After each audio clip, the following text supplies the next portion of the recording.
This one's going to be a doozy. About 2 weeks ago, I posted a video on how to condition your shins for kicking. I'm a small channel and I am painfully aware that people don't want to have their time wasted by having videos drag out their intentions. Some people appreciated this, and others, well, not so much. It was called bro science, I was accused of regurgitating things that I'd heard in my gym, and I was pointing to one video in particular that was contradicting what I recommended. I came to an understanding with some of the commenters, but some pushed back pretty hard and they had some pretty good points. However, being that my credibility was questioned and that I'm a pretty small channel, your boy's got time. So unfortunately, this won't be a short digestible video. So in this video, I'm going to address the reason why I used some of the language that I used in the shorter video, why it was potentially problematic. I'm going to talk about some of the claims that were made by the guy in the video that I was pointed to, and do a real deep dive into the science. And then I'll give you my recommendations in order of importance for conditioning your shins when it comes to striking. And before we get started, I just want to establish some credibility. I have a terminal degree in my field of study. I'm a licensed clinician that has to use the fundamental understanding of tissue adaptation and healing on a daily basis with my patients. And I've published clinical research, meaning that I've had to sift through dozens, if not hundreds of articles in order to make it through the peer review process and get published. And not to mention just being able to stay up on the relevant literature so that I can be the best clinician that I can be. Oh, and one other thing.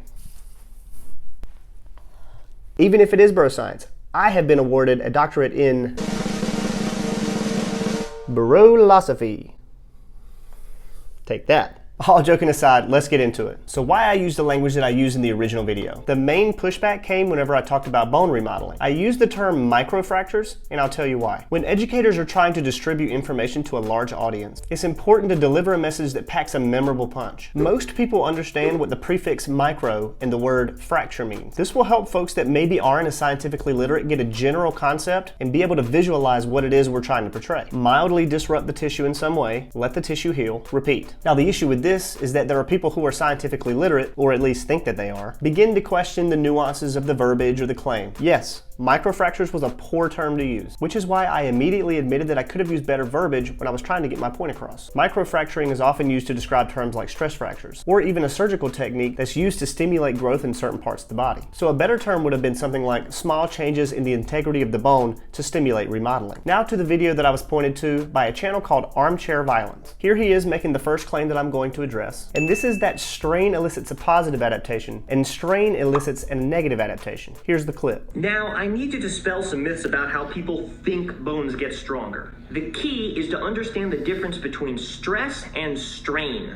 Stress is the amount of force placed on your bones. Strain is how much your bones flex, bend, and buckle under that stress. Stress helps bones adapt, but strain usually just damages them. The first and most obvious issue with this is that it sounds like stress and strain are mutually exclusive. Now, I don't know if this was his intention. This is an interplay, and to suggest that one causes a positive adaptation and one causes a negative adaptation is problematic. The second issue is that, given the current state of the literature, this doesn't seem to be true at all. This article is a review and summary of the current standing of the literature regarding the mechanical stresses placed on bones and how they adapt. The highlighted states that not only have there been several articles establishing that strain is a key driver of osteogenesis, but also that bone cells respond optimally to high strains at fast rates in unbalanced distributions. Sounds a lot like kicking to me. The second claim that he makes is that bones that have been fractured often heal back stronger than if they hadn't been fractured in the first place. The myth comes from the fact that a broken bone, while healing, will form a thick callus, which can be slightly stronger, but that callus quickly goes away. So he gets this one right. I won't say much about it, but I wanted to give credit where credit is due. And this is precisely why, when questioned about it by a few commenters on my original video, I immediately admitted that using microfractures as a term was problematic. Another claim that he makes is that bending is not good for bone remodeling. Take a look. Any force applied to the front of your shin is going to impart shear and bending stress to your bone. When a bone is bent, the side of the bone on which the force is applied gets pushed together and experiences compression. Now, the research indicates that bones under compression get thicker and bones under tension get thinner. Remember, Wolff's Law doesn't say that bones always get stronger. It says that bones adapt. So congratulations, you now have a curvy tibia. So a couple of things here. Yes, bones widen under compression and narrow under tension, but that doesn't mean that there's going to be a negative adaptation that follows. The same logic that he's trying to make is true in the exact opposite direction. Just because a bone receives a stress that results in a bending strain doesn't mean that the bone won't positively adapt, especially if the stimulus is high enough to create an adaptation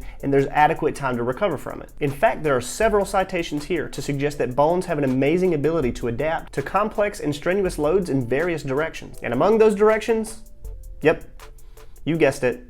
Bending forces. Now, I'm not going to cite all of the articles that article cited because there are literally dozens of them, but I will cite the main review of the standing of the literature in the description below so that you can peruse the article citations as you see fit. So you can't invoke Wolff's law to make a claim that would very likely be just as true when made in the other direction, and especially when there's scientific precedent to suggest the contrary. He comes back to this idea a little later here. Tennis players show significantly more bone mass in their playing arm than their non-playing arm, showing that powerful racket swings are a very good way to develop bone mass. Now, you might be trying to figure out how swinging a tennis racket puts your arm in a compressive longitudinal load, but it's actually your muscle contractions themselves that are pulling on your bones and creating the necessary forces. When I do a bicep curl, the weight in my hand would theoretically put my humerus in tension, but the contraction of my bicep actually pulls my ulna and radius into my humerus, creating the necessary compressive force. There is so much in this. Not one true compressive load is put through the humerus through any of the muscles that attach on or about the humerus, especially in the open chain. In fact, there are mostly torsional and bending force vectors at an infinite amount of angles for a given swing. If anything, this further reinforces the opposite of his theory, that compressive stresses elicit positive adaptation and that bending strains do not. Not to mention that the bicep curl is not putting much of a compressive stress to the humerus at all, given the proximal attachment on the superior glenoid fossa and the distal attachment on the radius. Yes, it approximates the head of the radius to the humerus, but the glide of the radial head on the distal surface of the humerus shows that most of the force vectors going through the humerus would actually be bending forces rather than compressive. The most ironic of them all is that this video is titled "Shin Conditioning is Fake Bro Science," and then he goes on to say this. Strength and much more to do with the fact that repeated impact will deaden nerves. Now, I'm not going to roast him too much on this because a commenter did call him out, and he pinned the comment showing that he's open to criticism, which I applaud. But nerve desensitization is a thing, not deadening them. I explained that a little bit more in my original video. The next claim I'll go over is this. In fact, this is part of the reason that people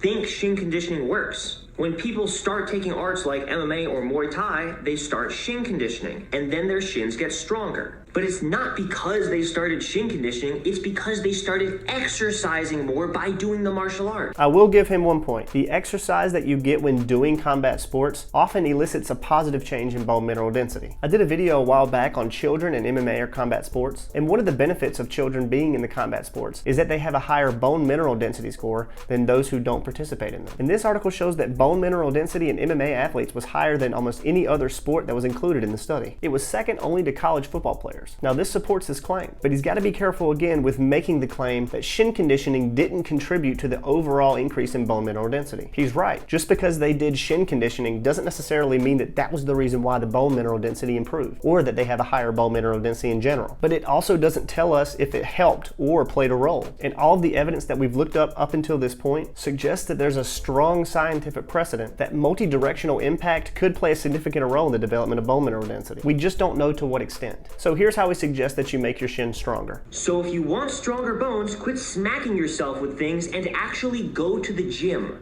And if you specifically want stronger shins, quit skipping leg day. There's even some evidence that impact, such as sprinting or jumping, can have an even more significant effect. These are pretty good recommendations. Here's why I think shin conditioning could be added. As a strength and conditioning coach and physical therapist who has worked with several different types of athletes, I can attest to the fact that track and field athletes do a lot of explosive movements and a lot of supplemental weight training. Based on what he's saying, track and field athletes should by far have the most dense bones. But as this study concluded, resistance-trained individuals beat them out. And this is assuming that most of them aren't doing as much plyometric training as track and field athletes, which is a very fair assumption. I mean, show me a significant amount of bodybuilders, powerlifters, or Olympic weightlifters that do just as much, if not more, plyometric movement than track and field athletes. You probably won't be able to find them. And I'm not saying some of you don't, so all of you hybrid athletes out there, just go ahead and save your breath. But what is it that sets MMA athletes and football players apart from the rest of the crowd? Really, the only thing that they have in common that the other sports don't is frequent high amounts of impact from multiple different directions. And as a former college football player myself, I can attest to the rigor of training in football. Lots of weight training, lots of plyometric movement, and lots of contact. MMA athletes don't weight train as much as college football players do, and they very likely don't specifically train plyometrics as much, but they definitely have just as much, if not higher amounts of impact. This is why I think impact training specifically can benefit MMA fighters if done properly.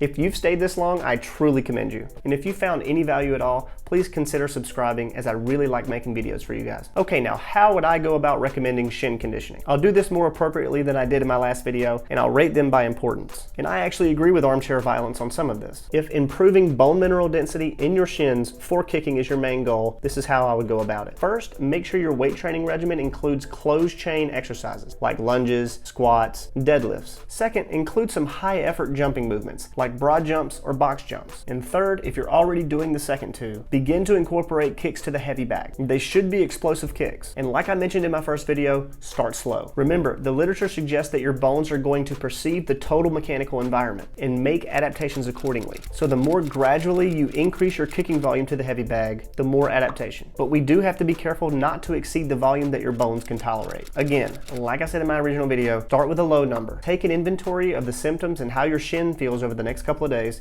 and proceed accordingly. If you have any questions about how to work these into your specific program, feel free to send me a direct message on Instagram at @CombatAthletePhysio or send me an email at combatathletephysio@gmail.com. Thank you guys so much for watching, and I'll see you next time.